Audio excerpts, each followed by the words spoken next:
আসসালামু আলাইকুম রহমতুল্লাহ বারকাত।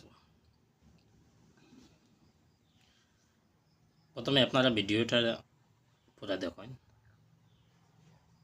তারপরে আমি কিছু কথা কইম পয়েন্ট ধরিয়ে।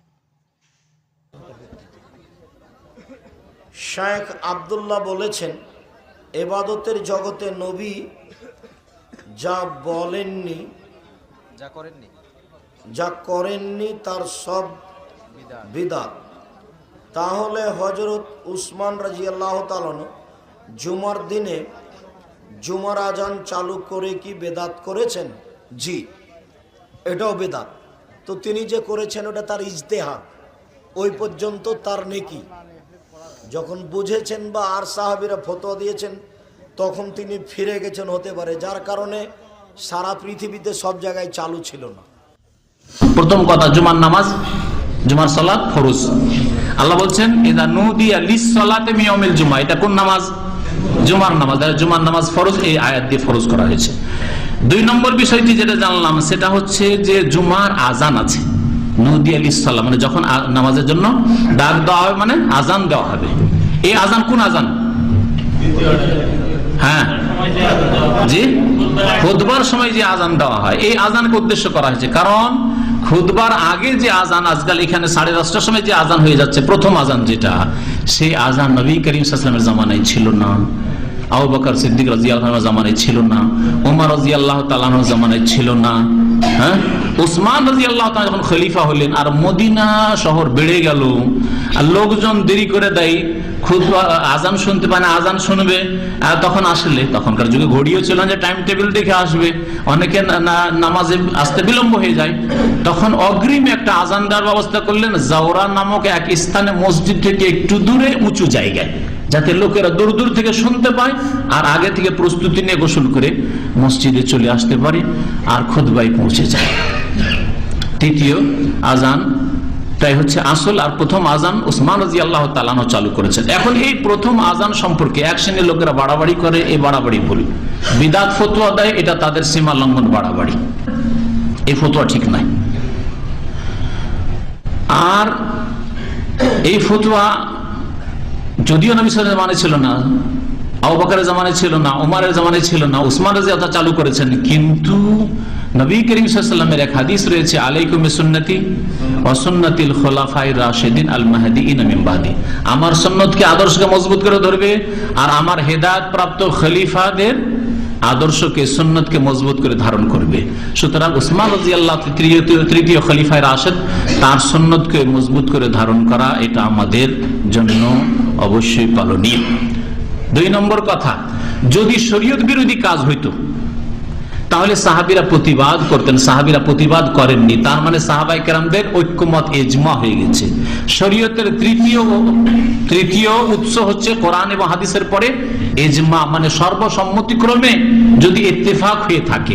সাহাবায়ে কেরামদের জামানার পরে কোনো ইজমা, ঐক্যমত তেমন হয়নি, কিন্তু সাহাবায়ে কেরামদের জামানায় যেহেতু তাদের সংখ্যা অল্পই ছিল এবং তারা সীমিত এলাকায় ছিলেন, তাদের ঐক্যমত হয়েছে, এর বিরোধিতা কারো মাধ্যমে দেখা যায়নি।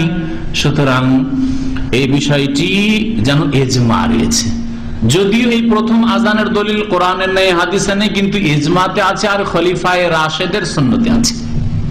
কি বুঝলেন না? সুতরাং এই আজান দেওয়াই হচ্ছে সুন্নাত, খলিফার সুন্নত, আর খলিফার সুন্নতকে কেউ যদি বিদআত বলে এটা সীমা লঙ্ঘন হবে, একটু ভয় করা উচিত। তো নিশ্চয়ই আপনারা ভিডিওটা পুরা শুনতে পারছেন।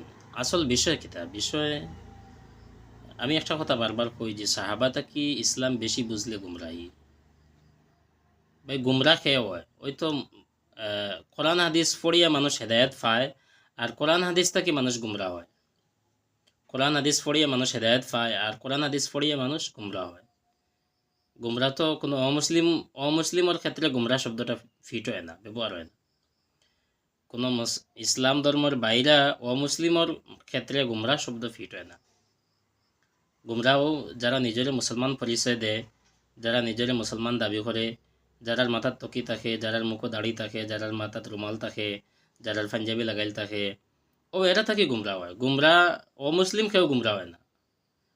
গুমরা শব্দটা, পথভ্রষ্ট শব্দটা অমুসলিমের লাগি না, ও মুসলমানের যে যে তারে মুসলমান পরিচয় দেয়, মুসলমান দাবি করে, মুসলমান লাখান সপ্তাহ, ও এর মাঝে থেকে কেউ গুমরা হইব বা এটা মানে সাহাবার শানো বেদাত করছেন বা ও সাহাবার যুগ একটা বেদাত আমল হইছে আর তামাম সাহাবায় দেখছেন শুনছেন আর তামাম সাহাবা চুপ আসলা আর 1400 বৎসর পরে আইয়া তুমি ইসলাম বুঝিয়া কই দিলা যে এটা বেদাত। মানে কি বুঝাইতে চাও মানুষরে যে সাহাবা থাকি ইসলাম বেশি বুঝনি না বেদাতের ব্যাপারে সাহাবা থাকি বেশি সতর্ক না সাহাবা একরাম থাকি আল্লাহর রসুল কোরআন হাদিস বেশি বুঝো। কোরআন হাদিস তো আপনার আমার সামনে তো নাজিল হইছে না, কোরআন তো আপনার আমার সামনে নাজিল হইছে না, আল্লাহ রসুলের হাদিসগুলা তো আল্লাহ রসুলে আপনার আমার সামনে ফরমাইছেন না, এগুলা তো সাহাবার সামনে আইছে সারা। কোরআন নাজিলর সাহাবার সামনে, আল্লাহ রসুলের হাদিস সাহাবার সামনে।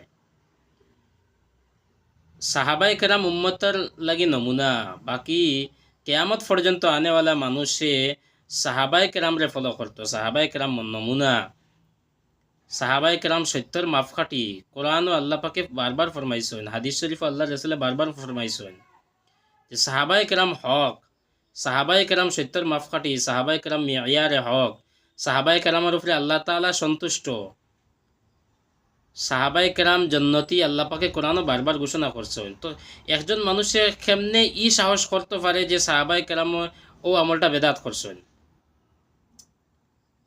আসল পয়েন্টের জায়গা হইল গিয়ে সাহাবার শানো বেয়াদবি, সাহাবার শানো বেয়াদবি ইসলাম ধর্মের মধ্যে গুমরাহি। আপনি যত বড় শায়েখ হোক্কা, যত বড় আপনি কি আলিম হোক্কা, আপনি মদনী শায়েখ নি মক্কি শায়েখ নি এটা দেখার টাইম নাই। আমি যেটা জানি এটা হইলো সাহাবার তাকে ইসলাম বেশি বোঝা গুমরাহি, সাহাবা তাকে ইসলাম বেশি বোঝা গুমরাহি, সাহাবায় কেরাম তাকে সুন্নতর বেশি দরদি হয়ে যাওয়া এটাও গুমরাহি, সাহাবায় কেরাম তাকে বেদাতর ব্যাপারে বেশি সতর্ক হয়ে যাওয়া, উসমান গনির সুন্নতরে সাহাবায় কেরামর ইজমাই সুন্নতরে বেদাত খোয়া এটা গুমরাহি, এটাই গুমরাহি।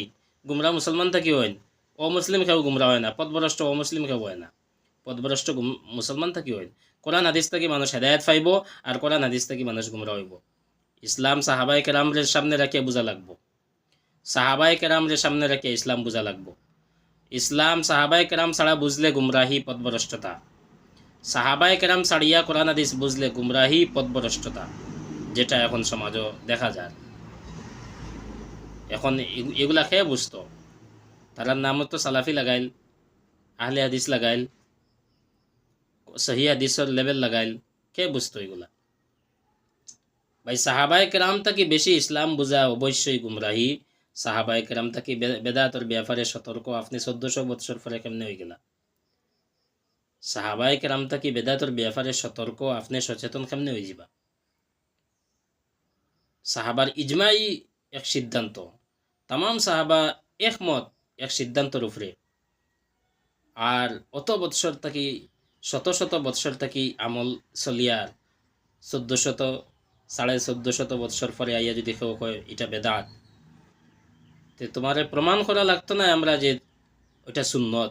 প্রমাণ ওটা তৈব যে তুমি গুমরা, তুমি পথভ্রষ্ট, তুমি পথভ্রষ্ট, তুমি সাহাবা থেকে বেশি ইসলাম বুঝরায়, এটা পথভ্রষ্ট। তুমি স্বীকার করো যে তুমি সাহাবা থেকে বেশি ইসলাম বুঝো, এটা স্বীকার করো।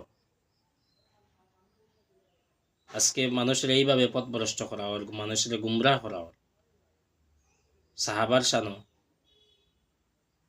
তো উসমান গনি রাদিয়াল্লাহু আনহু প্রথম জুমার নামাজও প্রথম যে আমরা আজান দেই এটা চালু করার কারণে যদি বেদাত হয়, তো উসমান গনি রাদিয়াল্লাহু আনহু একই কাজ করলা তো কোরআন জমা করিয়া। কোরআন তো এইভাবে সারা সিরিয়ালে জমা করা আসলো না, সাহাবাই কেরামর সিনার মধ্যে মুখস্থ আসলো, জালজারি কাছে আসলো, এইভাবে কিতাব আকারে লিপিবদ্ধ সিরিয়ালে তো লেখা আসলো না। আপনি হিটা মানেন কেনে? হিটার প্রতি আপনি অস্বীকার করেন না কেন? এইটা হইল গিয়া নফসর অনুসারী, নফসর তাবেদারি, ওটা রেখা হয়। মানে স্বার্থর সময় আমরা লইমু, স্বার্থর সাথে আমরা মানমু, যেটা স্বার্থর বিপক্ষে যে বগি ওটারে আমরা অন্য কোনো তকমা লাগাইয়া দিলাম। এইটা হইল গিয়া নফস আর শয়তানের অনুসারী, নফস আর শয়তানের এই হইল গিয়া, এটা হইল গিয়া অনুসারী।